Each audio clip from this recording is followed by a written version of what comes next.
आज मिति 2082 साल माघ 8 गते बिहिबार। यो चाहिँ हामी इटहरी धरान सडक खण्डको सेउती क्षेत्रमा छौँ। अहिले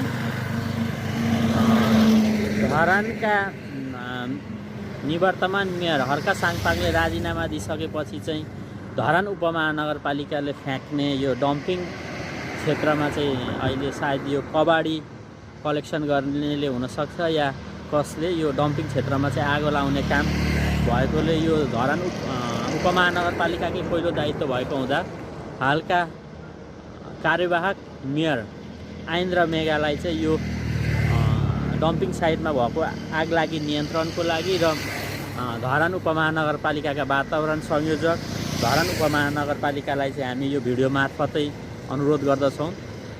यो बदलिदो राजनीतिक स्थितिले आउँदै गरेको चुनावको कारणले मेयरले राजीनामा दिएको हुँदा अब हालका मेयरले चाहिँ यो धरान नगरको फोहोर मैला व्यवस्थापनमा चाहिँ चासो देखाउनुहुन्छ भन्ने हामीले आशा पनि लिएका छौँ। र अब आउँदै गरेको चुनावमा चाहिँ हामीले सर्वप्रथम त यो सम्पूर्ण राजनैतिक दलहरूलाई आउँदै गरेको चुनावमा चाहिँ कुन राजनैतिक दलले चाहिँ यो फोहोर मैला सम्बन्धी एजेन्डा पनि लिएर आउँछ त्यसलाई पनि हामीले बुझ्नुपर्ने भएको छ। अहिले दिनानुदिन बढ्दै गएको यो बजारीकरण सँगसँगै चाहिँ एक किसिमको यो वायु प्रदूषणको